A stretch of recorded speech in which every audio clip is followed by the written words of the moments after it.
আজকের ভিডিওতে আমরা দেখাবো আপনি ই পাসপোর্টের জন্য আবেদন করার পর আপনার আবেদনটি কোন অবস্থানে আছে। আপনি যদি ফিঙ্গারপ্রিন্ট তুলে থাকেন, চোখের আইরিস দিয়ে থাকেন, তারপর আপনার পাসপোর্টের স্ট্যাটাস কি পরিবর্তন হয়েছে কিনা এবং বর্তমানে কোন অবস্থানে আছে এটা কিভাবে দেখতে পারবেন। চলুন দেরি না করে শুরু করা যায়। এই স্ট্যাটাসটি চেক করার জন্য করে আপনার অ্যাপ্লিকেশন আইডি অথবা অনলাইন রেজিস্ট্রেশন আইডি এই দুইটার ভিতর যে কোনো একটা প্রয়োজন হবে। এখন কথা হচ্ছে অ্যাপ্লিকেশন আইডিটি কোথায় পাবেন অথবা অনলাইন রেজিস্ট্রেশন আইডিটি কোথায় পাবেন। তার আগে আমরা দেখে নিই অ্যাপ্লিকেশন আইডিটা দেখতে কি রকম হয়। এখানে এক্সাম্পল হিসেবে দেওয়া আছে, প্রথমে 4 ডিজিট থাকবে, তারপরে একটা ড্যাশ থাকবে, তারপর 9 ডিজিট থাকবে। আর যদি অনলাইন রেজিস্ট্রেশন আইডি দেখতে চান তাহলে তার শুরুতে ও আইডি লেখা থাকবে, অনলাইন আইডি। এটা এক্সাম্পল হিসেবে থাকবে, ও আইডি লিখে তারপর 10টা সংখ্যা। সর্বপ্রথম দেখে নিই অ্যাপ্লিকেশন আইডিটা কোথায় পাবে। এখানে স্পষ্ট লেখা আছে আপনার ডেলিভারি স্লিপ যেটা প্রদান করা হবে পাসপোর্ট অফিস থেকে, এখানে অ্যাপ্লিকেশন আইডিটা দেওয়া থাকবে। এই ছবিটা লক্ষ্য করেন, এখানে লেখা আছে উপরে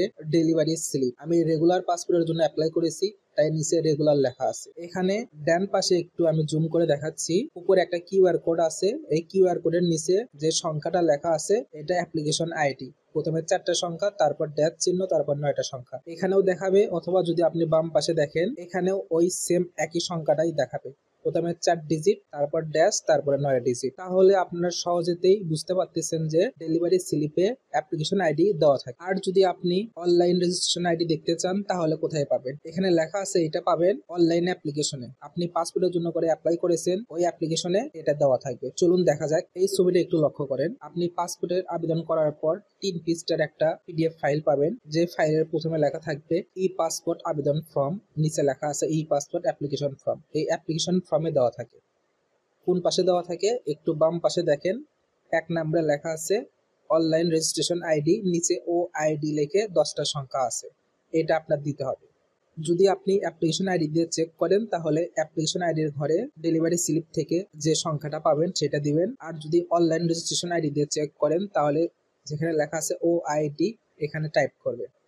টাইপ করলে নিচের যে বক্সটা দেখতে পারবেন, এই বক্সে যদি আপনি অ্যাপ্লিকেশন আইডি দিয়ে থাকেন তাহলে application ID automatic fill up হবে। আর যদি অনলাইন রেজিস্ট্রেশন আইডি দিয়ে থাকেন তাহলে automatic online registration ID fill up হবে। তারপর ডেট অফ বার্থ দিয়ে আই অ্যাম হিউম্যানে ক্লিক করবেন, এরপর চেক বাটনে ক্লিক করলে দেখতে পারবেন আপনার পাসপোর্টটি বর্তমানে কোন অবস্থানে আছে। চলুন আমরা অনলাইন রেজিস্ট্রেশন আইডি দিয়েও চেক করে দেখাবো, অ্যাপ্লিকেশন আইডি দিয়েও চেক করে দেখাবো। প্রথমে আমি ডেলিভারি স্লিপ থেকে অ্যাপ্লিকেশন আইডিটা কালেক্ট করলাম। এটা প্রথমে অ্যাপ্লিকেশন আইডির ঘরে পেস্ট করব। পেস্ট করার পর দেখবেন অটোমেটিক নিচের ঘরে অ্যাপ্লিকেশন আইডির ঘরে ওই সংখ্যাটা উঠে যাবে। এরপর ডেট অফ বার্থটি দিয়ে নিচ্ছি। ডেট অফ বার্থ দেওয়ার পর আই অ্যাম হিউম্যানে ক্লিক করব, টিক মার্ক আসবে। এখন চেক বাটনে ক্লিক করব, এরপর একটু উপর দিকে স্ক্রল ডাউন করলে দেখতে পারবেন লেখা আছে check application status enrolment in process.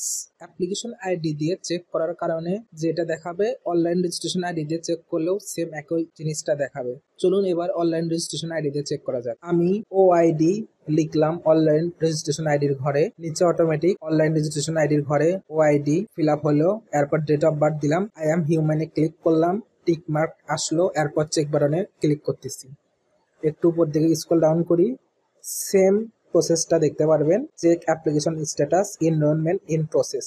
আপনারা এভাবে খুব সহজে আপনার ই পাসপোর্টের স্ট্যাটাস দেখতে পারবেন, ঘরে বসে কোথাও যেতে হবে না। আজকের ভিডিওটি এ পর্যন্তই। আপনার যদি এই ভিডিওটি ভালো লেগে থাকে তাহলে লাইক করবেন এবং কমেন্ট করে জানাবেন যে ভিডিওটি ভালো লেগেছে। আর ভিডিওটি যদি হেল্পফুল হয়ে থাকে তাহলে অন্যদের মাঝে শেয়ার করতে ভুলবেন না। আপনি যদি আমার চ্যানেলে নতুন হয়ে থাকেন তাহলে সাবস্ক্রাইব বাটনে প্রেস করে দিবেন। Thank you for watching this video.